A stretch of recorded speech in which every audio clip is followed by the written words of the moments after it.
Pastor എന്നാണ് ഞാൻ കേട്ടത്. ഒരു പാസ്റ്ററിനെ ഞാൻ വിവാഹം കഴിച്ചിരുന്നോ? എനിക്കറിയില്ല. ഇല്ല, അങ്ങനെ ഒരു സംഭവം എനിക്കറിയില്ല. ഇല്ല, ഉറപ്പിച്ചു പറയാണ്. ഇല്ല, ഞാൻ അങ്ങനെ ഒരു സംഭവം എനിക്കറിയില്ല. എന്ന് വെച്ചാ പാസ്റ്ററിനെ അല്ലാതെ മറ്റാരെങ്കിലും വിവാഹം കഴിച്ചിരുന്നോ? വിവാഹം കഴിക്കുകയോ അല്ലെങ്കിൽ മറ്റെന്തെങ്കിലും ലിവിംഗ് ടുഗദർ കോൺസെപ്റ്റിലോ അല്ലെങ്കിൽ മറ്റെന്തെങ്കിലും രീതിയിലൊരു ബന്ധം ഉണ്ടായിട്ടുണ്ടോ? ഇനി അടവൊന്നും മാറ്റിയാലേ രക്ഷയുള്ളൂ.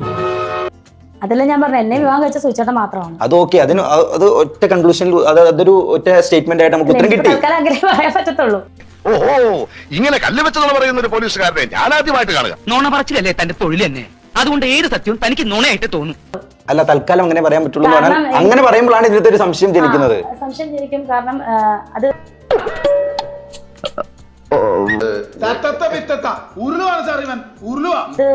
ഇപ്പൊ തൽക്കാലം ഞാൻ പറയുന്നില്ല. ആ ചോദ്യത്തിൽ ഒന്ന് കുഴങ്ങിപ്പോയ പോലെ തോന്നുന്നു. ഈ പറഞ്ഞ ഒരേ ഒരു കാര്യമാണ് താൻ ഇത്രയും പറഞ്ഞതിൽ ആകെയുള്ള സത്യം. ഇത്ര നേരം നല്ല ഓണായിട്ടിരുന്നിട്ട് ഇപ്പൊ ഒന്ന് ജസ്റ്റ് ഒന്ന് ഇല്ലില്ല, അതല്ല. അത് കുറച്ച് കാര്യങ്ങളുണ്ട്, അതുകൊണ്ടാണ്. അർദ്ധോക്തിയിൽ വിരമിക്കണ്ട, പൂർണ്ണമാക്കിക്കോളൂ. അതിപ്പം നമുക്കത് ക്ലാരിഫിക്കേഷൻ നടത്താൻ പറ്റില്ല, അതുകൊണ്ടാണ് നിർത്താൻ പറ്റാത്ത ചോദ്യമാണ്.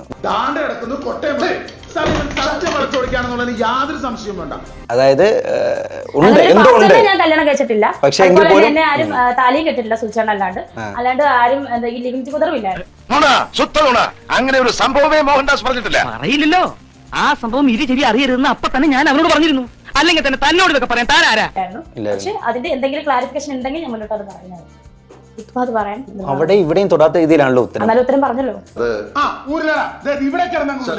അത് ഉത്തരവായിട്ടില്ല. ഇല്ല, എനിക്ക് സാധാരണ എന്ത് ചോദ്യത്തിനും കൃത്യമായിട്ട് മറുപടി തരുന്ന രേണുസുധിയിൽ നിന്നുള്ള രേണുചേച്ചിയിൽ നിന്നുള്ള ഉത്തരം എനിക്ക് കിട്ടിയിട്ടില്ല. ഇഞ്ചി നിന്ന് കൊരങ്ങനെ പോലെ നോക്കുന്ന കണ്ടില്ലേ? അപ്പൊ അതിനുശേഷം കുറച്ച് കാര്യങ്ങളുണ്ട്. അതും കൂടെ എനിക്ക് ഇത് ആരാണ്, എന്താണ്, എവിടുന്നാണെന്ന് എനിക്കും അറിയണം. എന്നിട്ടേ ഞാനത് ക്ലാരിഫിക്കേഷൻ പറയത്തുള്ളൂ. പുറത്തി പറഞ്ഞ ചേല ഒരിക്കൽ ശീലം നന്നെങ്കിൽ ഒരിക്കൽ ശീലം ആകാം. അതൊക്കെ ഒരു നേക്കടേ. നമ്മൾ സത്യസന്ധന്മാരെ കൊണ്ടൊന്നും പറ്റത്തില്ല. നിന്നെ കൊണ്ട് പറ്റൂടാ. അതിപ്പോ പാസ്റ്റർ ആയിക്കോട്ടെ അല്ലെങ്കിൽ വേറൊരു വ്യക്തി ആയിക്കോട്ടെ, അങ്ങനെ ഒരാളില്ല എങ്കിൽ അങ്ങനെ ഒരാളില്ല എന്ന് പറയാത്തോളം കാലം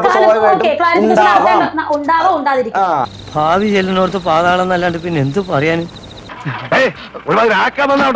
എനിക്ക് എന്നെ തന്നെ പിടിക്കാതിരിക്കാൻ തരാം. അപ്പൊ ഉണ്ടാവാം എന്നൊരു ധ്വനിയാണ് കൂടുതൽ വരുന്നത്. കൂടുതൽ വന്നോട്ടെ, എന്തായാലും ഞാൻ പിന്നീട് പറയുമല്ലോ. ഉള്ളിലിരിപ്പ് പുറത്തു പറഞ്ഞു പോയതാ. അറിയാം. സോ എനിക്കിപ്പോ അത് എന്റെ പേഴ്സണൽ കാര്യം ഇപ്പൊ എനിക്ക് പബ്ലിക് ആക്കണമെന്നില്ല. അവരെ അറിഞ്ഞുകൊണ്ടേ ഉള്ളൂ എല്ലാം മുന്നോട്ട് പോയിട്ടുള്ളൂ. അതെ, ഇരിക്കേണ്ടവർ ഇരിക്കേണ്ടടുത്ത് ഇരുന്നില്ലെങ്കിൽ അവിടെ വേറെ ആരോ കയറി ഇരിക്കുന്ന. ഇഷ്ടം പോലെ നമുക്ക് പ്രശ്നങ്ങളുണ്ട്, അതിനി കൂട്ടണ്ട.